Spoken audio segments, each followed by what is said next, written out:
Right. Ladies and gentlemen, today on our channel, Directus, we have the great honor to host the retired Indian General, Mr. Bakshi.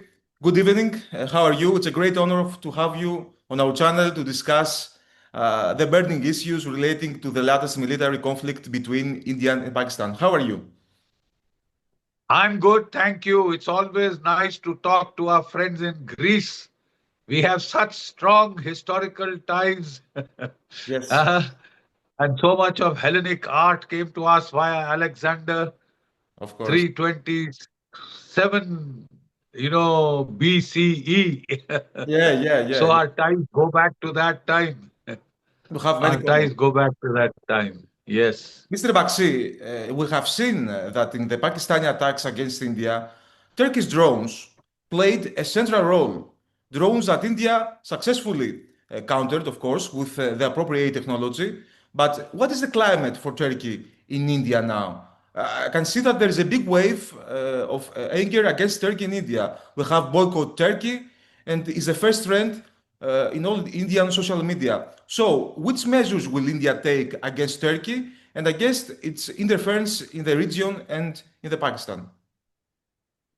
You see, Erdogan has dreams of reviving the Ottoman Empire. He wants to be the Caliph of the entire Muslim world as it was before World War One. You know, before Kemal Ataturk came and secularized Italy. Erdogan has dreams of empire, grandeur, lost grandeur. You know, the problem is his country's economy is faltering. He is facing political problems at home. And he is trying to project himself as the Khalif, as the Messiah of the Muslim world. He wants to replace Saudi Arabia as the center of the Muslim world. You know, and to that extent, he's been trying to help Pakistan. He's been supporting Pakistan's claims on Jammu and Kashmir, which had rightfully legally acceded to India. There is no question of Pakistan having any say in Jammu and Kashmir. And yet, Erdogan's Turkey was trying to, he's been trying to supply arms to Pakistan. He supplied a hell of a lot of drones. His son owns a drone factory and he sold a lot of drones, Barketiar and the other drones to Pakistan. On the very first day, on the 7th, in retaliation for the massacre in Pahalgam, we hit the Pakistani terrorist bases, headquarters, and camps. 9 of them in Pakistan, 5 in Pakistan occupied Kashmir, and 4 in the heartland of Punjab, Bhavalpur, headquarters of the Jaish-e-Mohammed, Muridke, headquarters of Lashkar-e-Toiba, and then, Sialkot, headquarters of Hizbul Mujahideen. We have bombed them to, rubble. We have bombed down these headquarters to rubble to give a clear message to Pakistan that there is no place in Pakistan where you can hide. We will get you and we will destroy you. Right? We had hoped Pakistan would learn the lesson. We had given them an off-ramp. But Pakistan, with the help of China and Turkey, decided to escalate. The first day on the 8th, they let loose some 400 drones, Turkish and Chinese drones. Over 90% of them were shot down by our integrated air defense system. And we used the legacy L-70 Bofors guns, the Zu-23 twin guns and the 4-barrel Shilkas, kinetic and non-kinetic means, electronic warfare. Not a single drone got through to any of our military targets, which they were trying to hit, 15 targets. And the same night, we hit them back. We took out their air defenses, their Chinese radars, their Chinese HQ-9, Hong-9 surface-to-air missile batteries. We took them all out and we hit a number of their airfields.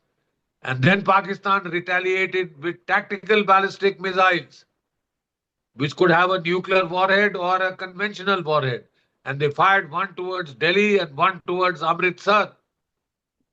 Now, this was a major provocation. We had no way of knowing whether the tactical ballistic missile, the Shaheen 1, Shaheen 2, and the Fateh 2 missile, whether they had nuclear warheads or conventional warheads.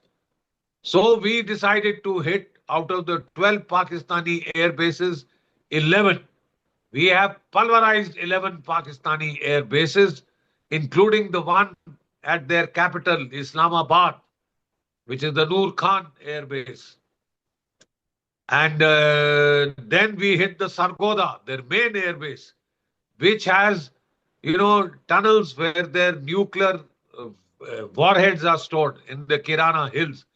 We hit the entrance of those tunnels. And, there was a radioactive cook-off inside. And there were, there was almost a massive explosion which caused earthquake 4.2 on the Richter scale and then 5.7. So quite certainly there has been a radiological cook-off and Pakistan can't access its nuclear warheads. We destroyed 4 of their radars.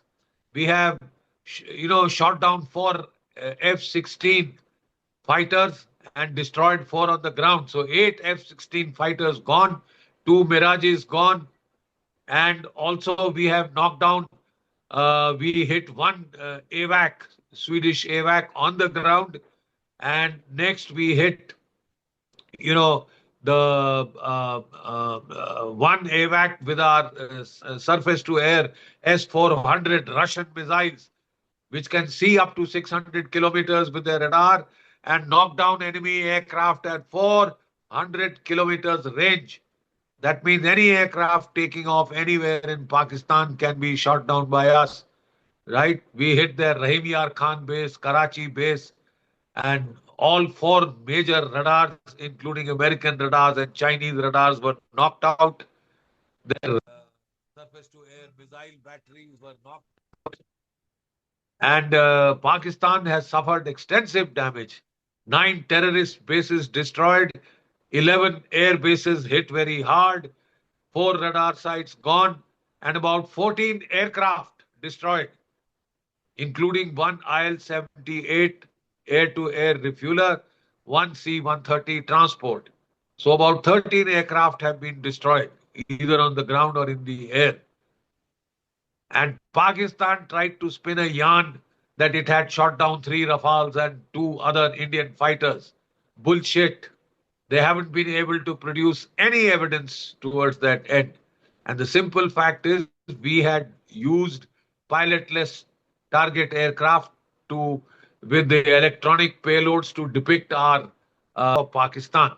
Now, Turkey decided to help Pakistan. They sold them at the last minute. They sent a plane load of C-130 drones, full of drones. Almost all, 90% plus of these drones and Barkatiyars have been shot down, making very bad press PR for the Turkish drones.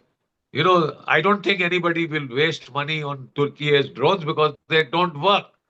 They were all shot down by us. Yeah. They have fired a total Pakistan of almost 800 drones against India over 3 days.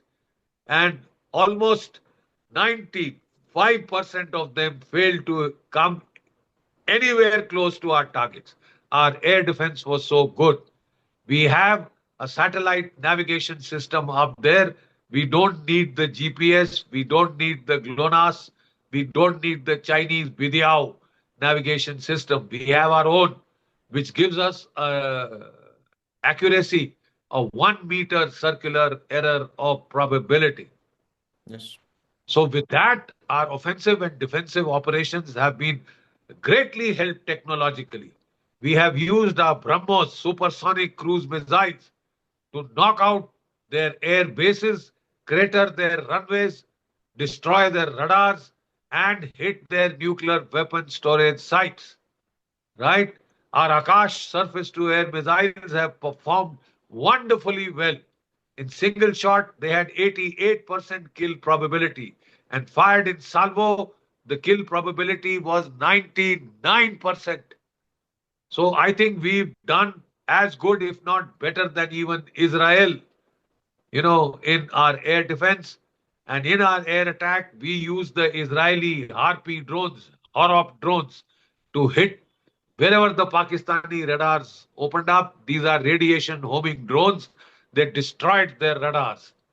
And Pakistan ultimately had to take most of its air force to the west and leave the skies clear. We bombed the daylights out of them. They could do nothing. They tried to fire their tactical ballistic missiles, cruise missiles, drones. Every single one of them almost was shot down. Just about 4 to 5% got through. And that too, they did not hit targets, but mostly hit civilian areas. Yes, So yeah. as far as this war is concerned, it has been a straightforward victory for India.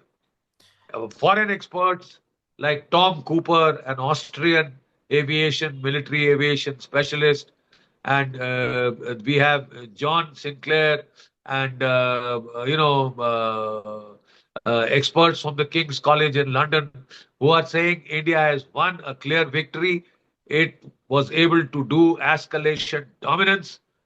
It was able to terminate the conflict at its own terms without getting into endless wars like the Americans got into Iraq and Afghanistan. Yes. And So I think there is a lot to be satisfied about. And now that Turkey has misbehaved, we have carefully observed which country did what during this crisis. Turkey misbehaved with India. When Turkey had an earthquake, India was the first responder.